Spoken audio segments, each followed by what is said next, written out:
अगर आपको अपनी कोई भी कंपनी बनानी है तो उसमें जो डॉक्यूमेंट बनता है ना वो एमओए बनता है। कोई भी कंपनी को आपको इस दुनिया में लाना है, आपने आपके दोस्तों के साथ मिलकर सोचा कि मुझे एबीसी कंपनी खोलनी है, एबीसी लिमिटेड या तो प्राइवेट लिमिटेड, और मैं पंखा बेचूंगा, ठीक है, इलेक्ट्रिक का जो सीलिंग फैन आता है वो बेचूंगा। तो आपको उसके लिए एमओए बनाना है। पंखा का मैं सिर्फ आपको एक एग्जांपल दे रहा हूँ, आप कोई भी प्रोडक्ट बना सकते हैं, लेकिन एमओए आपको बनाना ज़रूरी है।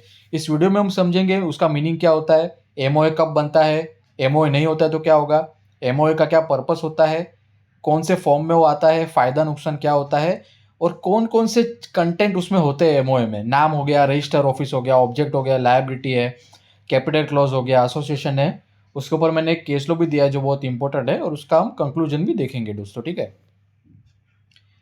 बात करते हैं दोस्तों एमओए के बारे में। देखिए दोस्तों, अगर आपको कोई कंपनी बनानी है तो सबसे पहला जो डॉक्यूमेंट बनता है ना वो एमओए होता है। एमओए मतलब क्या होता है, memorandum of association. It is like a birth certificate of the company. जब भी किसी इंसान का इस दुनिया में जन्म होता है तो उसका एक बर्थ सर्टिफिकेट होता है, उसमें लिखा होता है कौन सी तारीख पर जन्म हुआ, कितने बजे हुआ, मेल है फीमेल है, नाम होता है। तो उसी तरह एमओए जो होता है ना वो कंपनी के जन्म होते ही बनाया जाता है। उस एमओए में कंपनी का नाम लिखा होता है, ऑब्जेक्टिव होते हैं कि उसका वो कंपनी किस चीज़ के लिए बनी है, जैसे पंखा बनाना है, ठीक है, वो एक उसका ऑब्जेक्टिव हो गया। ऑफिस का रजिस्टर ऑफिस किधर है, details about share holders and initial capital. अगर आपको कंपनी खोलनी है और आपको पंखा बनाना है तो आपको कुछ इन्वेस्टमेंट तो लगेगा ना, ठीक है, स्टार्टिंग में कुछ तो पैसा आपके पास रहेगा जिससे आप बिजनेस करो। तो वो एमओए में सारी चीज़ें लिखी होती है कि आपके पास कितने पैसे है, कितना उसमें आप लगा रहे हो, आपके शेयर होल्डर कितने, कंपनी का नाम क्या है, और उसका पर्पस क्या है कंपनी बनाने का। जैसे पर्पस हो गया पंखा बनाना, कंपनी का नाम हो गया एबीसी वगैरह वगैरह।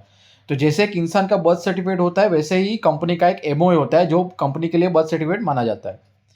It is a crucial document required during the registration of the company, ensuring the transparency and clarity about the purpose and structure. यहाँ पे क्या होता है, जब कंपनी इनकॉर्पोरेट होती है, इनकॉर्पोरेट मतलब कंपनी बनाई जाती है, तब उसका यूज होता है, तब जाके एमओए बनता है दोस्तों। रजिस्ट्रेशन प्रोसेस के टाइम पे वो बनाया जाता है। Memorandum of association sets boundaries for companies action. अभी जैसे आपका कोई कंपनी का एक एक्शन है, जैसे पंखा बनाना वो एक एक्शन है, लेकिन आप पंखा छोड़ के कोई और चीज़ बनाने लगे, ठीक है, पंखा को छोड़ के आपने फर्नीचर बनाना चालू कर दिया, तो वो इनवैलिड हो जाएगा। If it goes beyond the limitation, those actions are invalid. मतलब आप पंखे को छोड़ के फर्नीचर बनाने लगे तो वो इनवैलिड हो जाएगा, क्योंकि आपके एमओए में सिर्फ पंखा बनाना लिखा है, ठीक है, लेकिन आप पंखे को छोड़ के कोई तीसरी चीज कर रहे हो तो वो इनवैलिड मानी जाती है। It is like a foundation of the company outlining its structure and rules. The MO is a public document. जी हाँ दोस्तों, ये एक पब्लिक डॉक्यूमेंट होता है। अगर आपको किसी कंपनी में शेयर्स खरीदने हैं, अभी फॉर एग्जाम्पल आपको टाटा में शेयर्स खरीदने हैं, तो टाटा तो एक रिस्पेक्टेबल कंपनी है, लेकिन फिर भी आपको जानना है तो आप उसका एमओए जो है वो पब्लिक डॉक्यूमेंट होता है कोई भी कंपनी का। आप उसको कुछ नॉमिनल फीस देके आप उसको आपके रेफरेंस के लिए डाउनलोड उसको कर सकते हो। This transparency helps the share holders, creditors and other understand the companies power and limitation before they do business with it. यहाँ पे क्या होता है, अगर आपको कंपनी के बारे में पता होता है कि कंपनी का नाम क्या है, कंपनी क्या करती है, कौन कौन उसके डायरेक्टर है, कंपनी के पास कितना शेयर कैपिटल है, मतलब कंपनी के पास कितना पावर पैसा है कि वो बिजनेस कर सके वगैरह वगैरह, अगर आपको पता चलता है तो आप जाके शेयर खरीदोगे, ठीक है।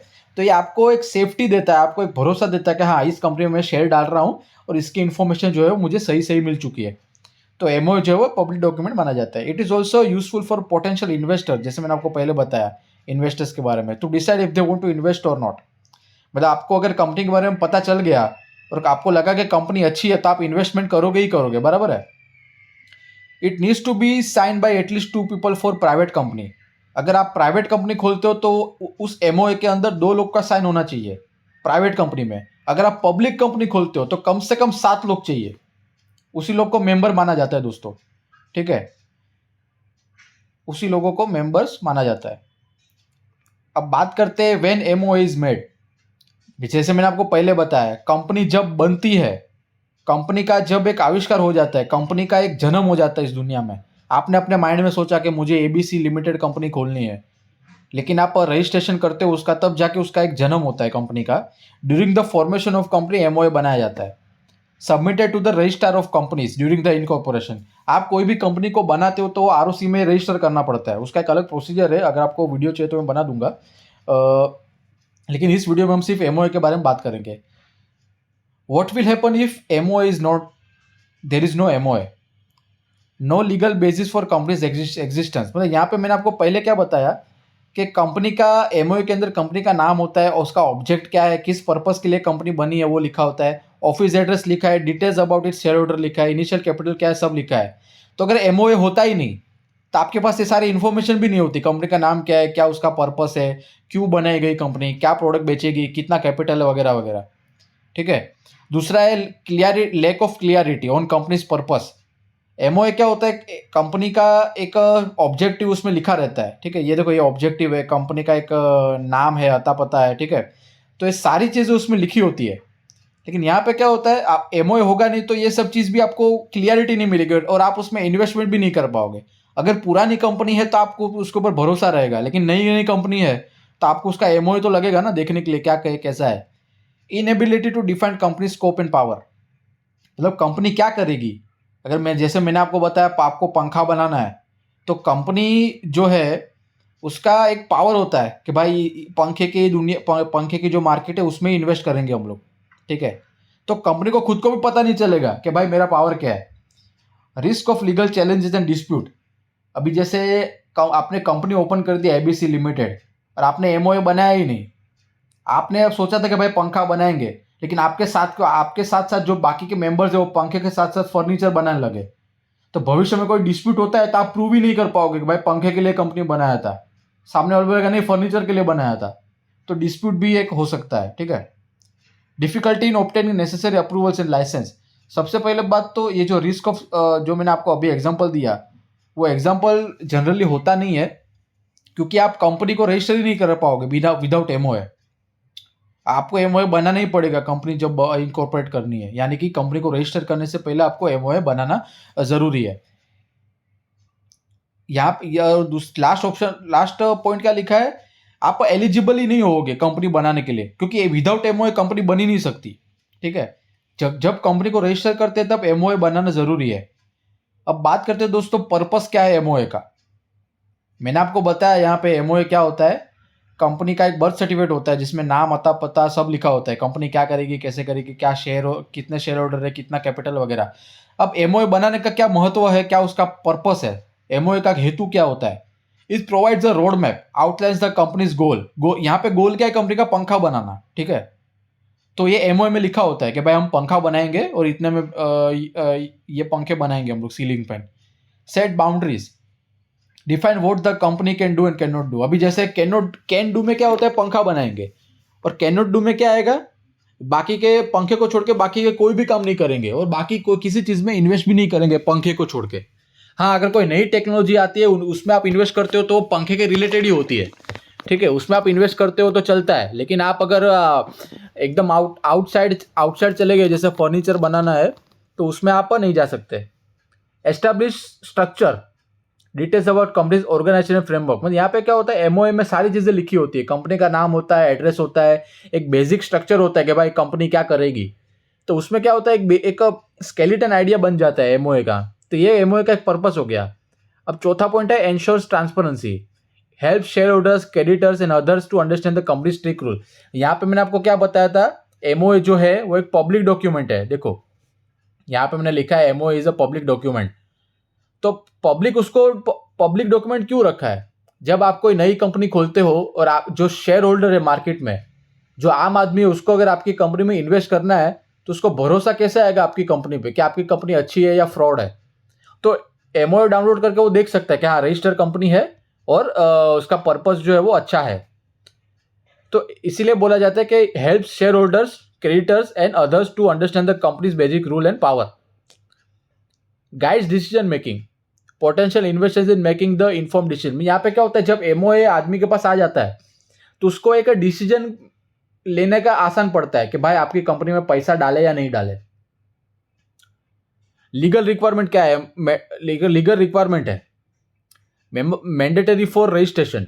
अगर एमओए, अगर आपको कंपनी को रजिस्टर करना है आरओसी में, आरओसी मतलब रजिस्ट्रार ऑफ कंपनीज, तो यहाँ पे आपको एमओए बनाना ही पड़ेगा, विदाउट एमओए आप रजिस्टर नहीं कर पाते हो। तो ये सारे उसके पर्पस हो गए एमओए के, ठीक है। अब बात करते हैं दोस्तों फॉर्म्स या तो फॉर्मेट भी बोल सकते हो ऑफ एमओए। अकॉर्डिंग अभी मैंने आपको बताया मेमोरेंडम ऑफ एसोसिएशन जो एक डॉक्यूमेंट है जिसमें कंपनी का नाम होता है, एड्रेस होता है, लेकिन उसका एक प्रॉपर फॉर्मेट होगा, ठीक है। पब्लिक कंपनी के लिए अलग होता है, प्राइवेट कंपनी के लिए अलग फॉर्म होता है, वगैरह वगैरह। According to the Companies Act 2013, the memorandum of association of a company must follow a specific format outlined in the table A to E of Schedule 1. Each company must choose the right format based on its type and business. For table A क्या बोलता है, companies with the share capital. Table B बोलता है for companies limited by guarantee without share capital. Table C है for companies limited by guarantee with share capital. Table D क्या बोलता है, for unlimited companies without share capital. Table E क्या बोलता है, for unlimited companies with share capital. अगर आपकी company है जो सिर्फ शेयर, कंपनी के पास शेयर कैपिटल है, तो आपका टेबल ए आपको फॉर्मेट रहेगा आपका एमओए बनाने का। अगर आपका कंपनी लिमिटेड बाय गारंटी है विदाउट शेयर कैपिटल, तो आपको टेबल बी का फॉर्मेट फॉलो करना पड़ेगा एमओए बनाने के लिए। अगर आपकी कंपनी लिमिटेड बाय गारंटी है विथ शेयर कैपिटल, तो आपको टेबल सी सिलेक्ट करना पड़ेगा फॉर्मेट के लिए, अगर आपको एमओए बनाना है तो। आपकी कंपनी अगर अनलिमिटेड कंपनी है विदाउट अ शेयर कैपिटल, तो आपको टेबल डी है, और unlimited companies with share capital आपको टेबल ई आपको फॉर्मेट फॉलो करना पड़ेगा, ठीक है। It needs to be sign by at least 2 people for private company and 7 for public one. मतलब यहाँ पे क्या होता है, सबसे पहले आपको डिसाइड करना है कि आपकी कौन सी कंपनी है, शेयर कैपिटल वाली है, लिमिटेड बाय गारंटी है, अनलिमिटेड कंपनी है। तो वही सबसे आपको A B C D E में से टेबल आपको सिलेक्ट करना है, और वही आपका फॉर्मेट रहेगा एमओए बनाने का। और वो एमओए बनते ही आपको, अगर प्राइवेट कंपनी है तो आपको 2 लोग का साइन लगेगा, पब्लिक कंपनी है तो 7 लोग का साइन लगता है। अब बात करते हैं दोस्तों फायदा और नुकसान के बारे में। देखिए दोस्तों, हर चीज का इस दुनिया में फायदा है और नुकसान भी है। अगर आप एमओए बनाते हो उसका फायदा क्या है, कंपनी का एक लीगल फाउंडेशन बन जाता है। अगर आप जब आरओसी के पास जाते हो, रजिस्टर ऑफ कंपनीज के पास, कि भाई मुझे कंपनी बनानी है एबीसी लिमिटेड, तो आरओसी को भी पता चलता है कि आपकी कंपनी क्या करेगी, पंखा बनाएगी वगैरह वगैरह, ठीक है। तो एक लीगल फाउंडेशन बन जाता है उस चीज का। दूसरा पॉइंट क्या होता है, defined companies purpose and objective. यहाँ पे पर्पस क्या है, पंखा बनाना, ठीक है। जो मैंने एबीसी कंपनी का एग्जाम्पल दिया, उसका पर्पस है पंखा बनाना। तीसरा है clarifies the company scope and power. अब पावर पंखे के रिलेटेड ही रहेगा। अगर पंखे में कोई नया इनोवेशन लाना है तो वो भी आप कर सकते हो, लेकिन वो पंखे के रिलेटेड ही होना चाहिए। लेकिन आप बोलोगे नहीं मैं फर्नीचर भी बनाऊंगा, अगर आप एमओए में नहीं लिखा फर्नीचर का, तो वो इनवैलिड एक्शन होगी। आपको सिर्फ पंखे के ऊपर ही काम करना है। It helps the prevent the dispute and legal challenges. अगर आप एमओए बनाते हो तो आपका जो गोल है वो फिक्स है, ठीक है। तो आपका भविष्य में कोर्ट केस फाइल करना, मतलब कोई आपके ऊपर ऑब्जेक्शन उठाए, वो चांस जो है वो कम हो जाता है, क्योंकि आपका गोल एकदम क्लियर है कि भाई पंखा बनाना है, हम वही करेंगे। रिक्वायर्ड फॉर इनकॉर्पोरेशन, मतलब एमओए का सबसे मेन रिक्वायरमेंट ये है कि आपको जब रजिस्टर करना है कंपनी को, तब आपको ये लगाना ही लगाना है, उसके बिना आप कर ही नहीं पाओगे, ठीक है। एमओए, विदाउट एमओए आप कंपनी को रजिस्टर तक नहीं कर पाओगे। जैसे मैंने आपको फायदा बताया, ऐसे यहाँ पे नुकसान भी है। May limit the flexibility in company's activities.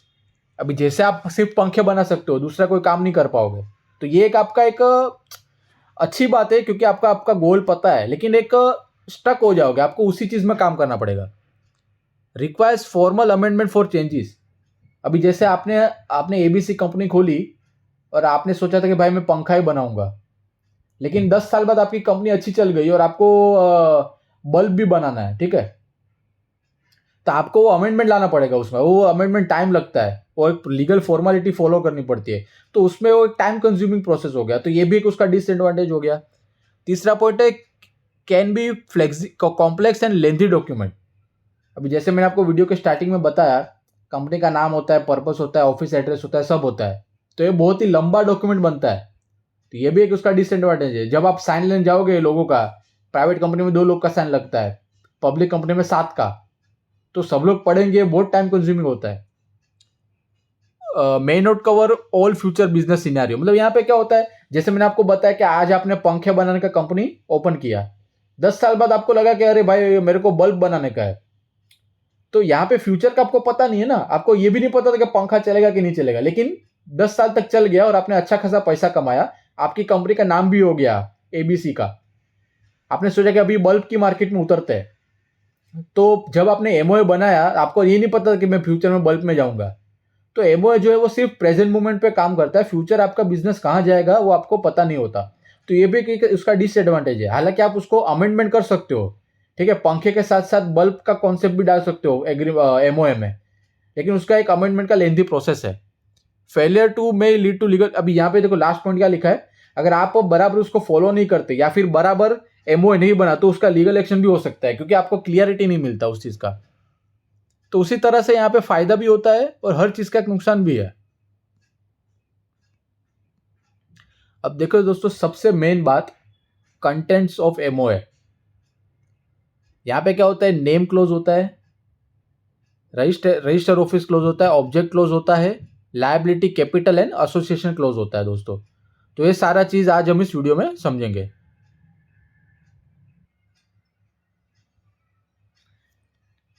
देखिए दोस्तों, सबसे पहले हम नेम क्लोज के बारे में बात करते हैं। नेम क्लोज क्या होता है, जैसे मैंने आपको वीडियो के स्टार्टिंग में बताया, एमओए जब बनता है तो उसमें कंपनी का नाम होता है, जैसे एबीसी लिमिटेड। तो नाम के बारे में अब डिटेल में हम समझाऊंगा आपको। स्पेसिफाइज कंपनीज नेम, जैसे ABC limited not identical to existing company's name. अब जैसे टाटा ऑलरेडी एक नामचीन कंपनी है, आप टाटा का कोई ऐसा नाम नहीं रख सकते हो कि जो समझने में गलती हो जाए, ठीक है। टाटा अगर ऑलरेडी रजिस्टर है तो आप टाटा का नाम यूज नहीं कर सकते, आपको दूसरा ही नाम लगाना पड़ेगा। लेकिन सेम नाम आप ये नहीं वापर सकते। सेम यानी कि आइडेंटिकल भी नहीं होना चाहिए। कभी कभी क्या होता है, अभी टाटा का आप ऑलरेडी नाम है तो आपने कुछ दूसरा नाम रख दिया जो साउंड्स लाइक टाटा, ठीक है, तो ऐसा नाम भी नहीं चलेगा। अगर प्राइवेट कंपनी है तो उसके नाम पे एंड में लिमिटेड, प्राइवेट लिमिटेड होना चाहिए। लिमिटेड मतलब क्या होता है, if the liability of the members is limited then limited should word should be used. यहाँ पे क्या होता है, अगर आपका कंपनी जो है वो लिमिटेड प्राइवेट कंपनी है तो उसमें लिमिटेड आता है। लिमिटेड मीन्स क्या होता है, आपके अंदर जो कंपनी में जो डायरेक्टर है, ठीक है, मेंबर्स जो है, उसका जो लायबिलिटी है वो लिमिटेड लायबिलिटी है, मतलब उसका जो अमाउंट जो उतना ही लायबिलिटी है उनका। Public company ends with limited, ठीक है। प्राइवेट में लिखना पड़ता है प्राइवेट लिमिटेड, प्राइवेट में प्राइवेट वर्ड होना चाहिए, लेकिन पब्लिक है तो सिर्फ आपको लिमिटेड लिखना है। ये चीज आपको क्लियर हो गई, ये मैंने हाईलाइट करके रखा है, आप इसका ये भी ले सकते हो, ठीक है। Compliance with the Companies act and rules, मतलब यहाँ पे क्या होता है, आपने ये सब तो ध्यान रखा, जैसे आइडेंटिकल नाम नहीं होना चाहिए, दूसरे का कॉपी नहीं करना है नाम, यूनिक नेम होना चाहिए, और प्राइवेट कंपनी है तो प्राइवेट लिमिटेड लिखना चाहिए, पब्लिक कंपनी है तो सिर्फ लिमिटेड भी चलता है। ये सारी चीज़ों के साथ साथ आपको कंपनीज एक्ट को भी फॉलो करना है। Name of the company should be written in all documents such as letter etcetera. अगर आप कंपनी बना लेते हो, भविष्य में आप उस कंपनी में काम करते हो, तो उस कंपनी का नाम हर जगह होना चाहिए। आप कोई कॉन्ट्रैक्ट साइन करते हो उसमें कंपनी का नाम और लोगो होना चाहिए, आपके लेटर हेड पे कंपनी का नाम और लोगो होना चाहिए, ठीक है। You can not use name to register a company such as flag, country seal and stamp of the government, UNO और डब्ल्यूएचओ। ये सारे नाम आप नहीं रख सकते दोस्तों, क्योंकि ये अल्टीमेटली गवर्नमेंट यूज करती है, और आपको ऐसा नाम रखना है जो यूनिक हो, ठीक है। आप अपने नाम से भी कंपनी बना सकते हो, जैसे अदानी, गौतम अदानी ने सरनेम अपना रख दिया अदानी। अभी अदानी कोई गवर्नमेंट का नाम नहीं है, लेकिन आपको नाम ऐसे रखने हैं कि आप गवर्नमेंट के साथ कंफ्यूजन ना हो। अगर आप दे भी देते हो तो आरओसी एक्सेप्ट नहीं करती उसको, तो आगे जाके आपको प्रॉब्लम ही नहीं आएगी। अब इसके ऊपर एक केस लो है सोसाइटी वाला, society Motors versus Motors manufacturers. In this case, it was pointed out that when a company is registered under the Companies Act with a specific name, it essentially owns that name and has exclusive right to it. This means that no other company can use the same name or similar one, as it could damage the original company's reputation. The name is crucial part of the company's identity and allowing others to use it could harm its business reputation. अब जैसे मैंने आपको टाटा का example दिया, ठीक है, टाटा बहुत ही respected company है, ठीक है। तो आप ऐसा नाम अभी टाटा जो है वो उसका नाम अच्छा है, गुडविल अच्छी है, तो आप क्या करोगे, टाटा के साथ साथ आप अपना ऐसा नाम ढूंढोगे जो टाटा से कन्फ्यूजन हो। तो आप ऐसा नाम नहीं रख सकते, टाटा अलग ही रहेगी। आपको ऐसा नाम रखना पड़ेगा जो कंपनी से, टाटा से अलग होता हो, ठीक है। क्योंकि टाटा के साथ उसका गुडविल जुड़ा है, तो वो गुडविल आप उसका मिसयूज नहीं कर सकते। यही चीज सोसाइटी मोटर्स में लिखा गया है। देखिए दोस्तों, मैंने काफी सिंपल वर्ड्स में बताया हूँ, बहुत मेहनत लगती है ऐसे वीडियो बनाने में। Register office close. अब आपको कोई कंपनी बनानी है तो आपको उसमें एमओए में ये भी लिखना पड़ता है कि उसका रजिस्टर ऑफिस कहाँ रहेगा। मुंबई में रहेगा, महाराष्ट्र में रहेगा, गुजरात में रहेगा, गोवा में रहेगा, कोलकाता में रहेगा, वगैरह वगैरह। Specify state of the register office, Maharashtra हो गया, कोलकाता हो गया, ऐसा आप लिख सकते हो। Determine the register of the company jurisdiction, कौन से रजिस्टर के पास कंपनी का ज्यूरिडिक्शन है वो भी उसमें लिखा होता है। Companies must inform the location with in 30 days of incorporation. Location किसको बताएगी, आरओसी को बता सकती है, ठीक है। Register office is official companies office, ठीक है। ये आपका ऑफिस अगर रजिस्टर हो जाता है तो एक ऑफिशियल ऑफिस बन जाता है। All communication send to the register office address. सबसे पहले आता है एमओए में क्या होता है, नाम का क्लोज होता है, कंपनी का क्या नाम रहेगा। तो उसमें मैंने आपको सारे रूल्स बता दिए। अब अभी दूसरा पॉइंट क्या है, ऑफिस का क्लोज है। नाम सबसे पहले नाम आता है, उसके बाद ऑफिस का क्लोज आता है। अभी तीसरा क्या है, ऑब्जेक्ट। ऑब्जेक्ट क्या था, पंखा बनाना, ठीक है। स्टेट कंपनीज पर्पस, क्या पर्पस क्या है, पंखा बनाना, कौन सा, सीलिंग फैन। बिजनेस एक्टिविटी को गाइड करना है। अभी पंखा बनाना है तो सिर्फ नाम लेने से कुछ नहीं होता। पंखे को बनाने के लिए पूरा अलग अलग सिस्टम होता है। बेरिंग चाहिए, डाई चाहिए जिसमें आप मेटल का लिक्विड पिघाल के आप उसको एक शेप दोगे गोल वाला, वैसा वैसा। तो बिजनेस की एक्टिविटी को गाइड कर रहा है। शेयर होल्डर का इंटरेस्ट प्रोटेक्ट रहता है। अभी जैसे क्रॉम्पटन है, क्रॉम्पटन पंखा बनाती है, ठीक है, बहुत ही फेमस कंपनी है। तो लोगों को पता है कि भाई ये अच्छा बिजनेस करती है और बहुत सालों से है। तो शेयर होल्डर का एक इंटरेस्ट बना रहता है कि भाई उसका ऑब्जेक्ट क्लियर है तो काम भी अच्छा करेगी। अब चौथा है liability clause, defines members liability. Unlimited company है तो member liability is unlimited. Company is limited by shares है तो members liability restricted by unpaid shares amount. Company limited by guarantee है तो यहाँ पे क्या होता है, members liability restricted by the agreed contribution to the amount, ठीक है। अगर अनलिमिटेड कंपनी तो क्या होता है, शेयर मेंबर की जो लायबिलिटी है वो अनलिमिटेड है। मतलब ये समझो मेंबर ने 1 लाख रुपया कंपनी में लगाया था, हो सकता है 5 लाख का घाटा हो जाए तो उसको वो सब सफर करना पड़ता है। लिमिटेड बाय शेयर्स, तो यहाँ पे क्या होता है, जो शेयर खरीदा है वही उसका लायबिलिटी बन जाएगा, उससे ज्यादा कुछ नुकसान नहीं हो सकता। Company limited by guarantee, members liability are restricted by agreed contributed amount. तो ये एक लायबिलिटी क्लोज हो गया दोस्तों। अब बात करते हैं capital close. Specify maximum capital. अभी जैसे आपने सोचा पंखा बनाना है तो उसका कैपिटल तो चाहिए ना आपको। आपको बिल्डिंग चाहिए, आपको मजदूर चाहिए, आपको मशीन लगानी पड़ेगी, कॉपर का अलग चार्ज होता है, वायरिंग लगाना पड़ेगा, फिर प्लास्टिक का जो कप होता है पंखे के ऊपर वो चाहिए। तो उसके लिए समझो आपने 1 करोड़ रुपया चाहिए, इसका मैक्सिमम कैपिटल 1 करोड़ रुपया। तो कैपिटल कितना आपने लगाया बिजनेस चालू करने के टाइम पे वो भी लिखा होता है। नोन एज अथोराइज कैपिटल और nominal capital, sets a limit on a capital issuance, divides capital into a fixed amount of shares, specifies share types, equality, preference and. यहाँ पे क्या होता है, अगर आपको फ्यूचर में कैपिटल इंक्रीज भी करना है तो शेयर्स का नाम भी लिखा होता है कि टाइप क्या है शेयर्स का, इक्वालिटी है, प्रेफरेंस है, डिबेंचर्स है। Divides capital into a fixed share amount, मतलब आपने शार्क टैंक में देखा होगा कि वो लोग वैल्यूएशन निकालते हैं कंपनी का।